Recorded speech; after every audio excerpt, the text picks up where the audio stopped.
guys, how are you doing? So good to see you. Tiffany and I are here to share with you, kicking off our series, I Believe in Miracles, with the first thing, the definition, what is a miracle? Well, we're going to start out, it's kind of a broken down version and a clarified version from Webster's. Basically, a miracle is an extraordinary act of divine intervention in human affairs. So that's kind of the definition we're going to be using over the next few weeks and lessons and stuff like that as we're understanding what a miracle is. And we also really want to focus on why a miracle is important and why we should really define it and look for them. And that's basically because it's an example and a test to God's power to intervene in our lives and take something that shouldn't happen and break the law and actually let it occur through God's power. And we think that that's important. Yeah, because I mean, even God within His own creation established this idea of kind of the law of nature, the things that we know. You know, I know this pen, when I let go of it, I think we all know what's going to happen, right? Yeah, fell to the ground. Exactly. Imagine that. You know, law of nature, a perfect example. We understand those things. So when it's God's power that moves beyond this law of nature, that's the extraordinary. And we really want you guys to be able to recognize when a miracle has occurred. So we're going to look at a couple of different types of miracles and how God can really intervene. So starting out, we have God's power over nature. So the story we want to look at and examine is Jesus calming the storm. So basically what happens in Luke 8:22 through 26. The disciples and Jesus are out sailing in the sea, and what happens is a storm comes up, and basically it starts rocking the boat back and forth.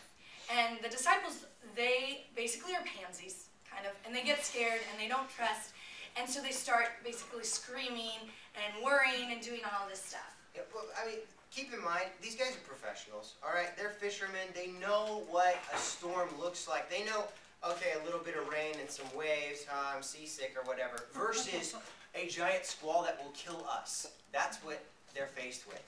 All right, they know what it looks like. They're seriously, justifiably freaked out. Exactly. So they go basically to Jesus, and Jesus is sleeping. Like, he's out for the count, basically.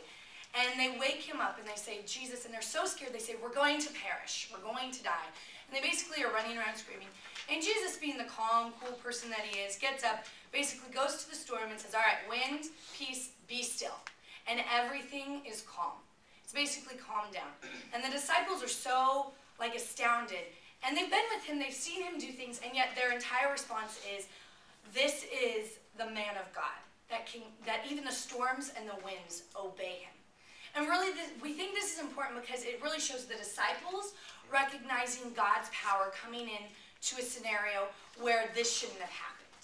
And they see this as a miracle. They see this as an act of God. Totally. Yeah, I mean, it's monumental for what it does for them and their understanding of who he is in relation to God's power and authority.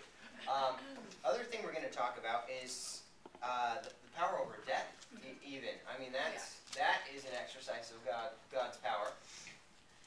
And so the stories we want to look at is the story of Lazarus, Jesus raising Lazarus from the dead, and Eutychus, Paul raising Eutychus. So first, Lazarus is something that I really like. It's basically what happens is Lazarus has died, and Jesus waits. He waits 4 days, and then he goes to the family, and he goes to where Lazarus is. And Mary and Martha kind of scold Jesus, and they're like, if you had come earlier, you could have saved him, you could have done this. And so Jesus, hearing them, and there's a big crowd around, he says, okay, roll the stone away. Yeah, but, okay, the crowd freaks out when he says this. They're like, whoa, hold on a second. Wait, maybe we shouldn't roll the stone away. I mean, he's been dead 4 days. I don't know if any of you have seen a dead body after 4 days. Nasty, stinks, smells horrible. Yeah, they don't want it. They don't want it. So regardless of what Jesus is doing. So they basically are just like, oh, please don't do this. But Jesus says, okay, go ahead and roll the stone away. So they roll the stone away, and so basically Jesus prays. He goes to God and he says, all right, Lord, do this so that we can attest to these people for you of your power. So he calls Lazarus out, and he says, Lazarus, come out. And Lazarus walks out, and he has raised Lazarus from the dead. But I think the important part of this entire story is the fact that it's when we take away Christ's power in this scenario, we see God's glory. And we see that that's really what comes in this story, because Jesus' prayer is a recognition that it's not him, but it's God that's bringing Lazarus back from the dead. And that really attests to the miracle to the people. And he does it to show God's power to the people. He even says this. And we think that that's important. Yeah, that's also why we included, because these miraculous acts are not confined to Jesus alone. But we gave the example of Paul raising Eutychus from the dead. Paul is basically preaching very long-winded message. He's leaving the next day, so he's trying to get in all of the theology and teaching as he possibly can, preaching on into midnight. And as engaging as he may be, people are falling asleep. A young man, Eutychus, falls out the window on the 3rd story, lands to the ground, and they pick him up dead. He did not survive the fall. He did not make it.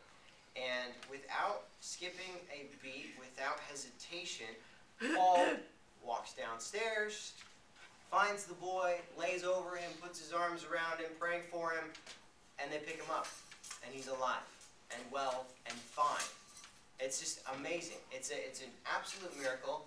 And then they move on as if nothing happened. Exactly. Just back to eating and talking and just talking about God's greatness and God's power. And totally cool. We think this is important because it really attests to the fact that it's not just Jesus that God's power can come on, but it's other people. You see this in Paul as well. And you see Paul's real faith in God's power to achieve anything. Because after he raises Eutychus from the dead, rather than like standing around and saying, okay, this is what God did and everything, they go back to doing what they were doing before.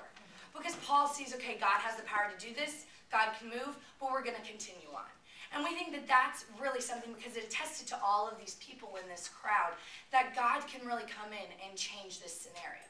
And it isn't just through Jesus alone. Exactly, exactly. And I mean, the miracles go on beyond, this law of nature. We all understand death. We all understand winds and waves and things like that. But there's also things where it was impossible. Something was impossible, and then God's power came into place. A miracle took place, and then boom, there we go. So the first one I wanted to look at is in Luke 9:11 through 17. It's the story of the feeding of the 5,000. So basically, a crowd is surrounded Jesus, and they're listening to what he says, and the disciples come to him, and they're worried, and they basically say, okay, we need to feed these people, we need to do something. And Jesus says, okay, will you feed them? And they say, well, we have no money, we need you to do it. So they bring him all they have, which is 2 fish and 5 loaves of bread. And he says, okay. And so he takes the lunch and he prays and he says, okay, God, please take with it and do with it what you will. So he has the disciples separate the people into 50 and then grab as many baskets as they can. And they begin to pass the food around. And it is multiplied and it feeds the people. Yeah, I mean, it doesn't just feed the people. I mean, when they're done, they pick up 12 baskets worth of scraps. Stuff that wasn't even used. I mean, way more than what they even started with is just left over. I mean, it is completely impossible. That should not have happened. According to, 1 plus 1 equals 2. How can 2 plus 5 equal feeding of 5,000? I mean, it doesn't make sense. It doesn't compute. But that's where God's power plays, because He's above anything that we may comprehend is making sense. And it's really important because you see the disciples at the end of this, they're collecting and they have these 12 baskets and they're astounded. But we think it's important because you see Jesus prays over the food first. It's once again Jesus taking away his power and showing and demonstrating God's. And we think that it's in that demonstration of God's power that you actually see this miracle occur, that you actually see God's power over the impossible to take place. And God provided for these people, but he provided in excess. And that was really where the miracle occurs. Totally. And we don't want to limit miracles to just New Testament events as well, because there's many miracles that took place within the Old Testament. I mean, even long before Jesus is even on the scene, other people who are following in obedience to the power of God and living that out in their life. Our example comes out of 1 Kings 17, 7 through 24, and it's the story of Elijah. And he's done spending his time at the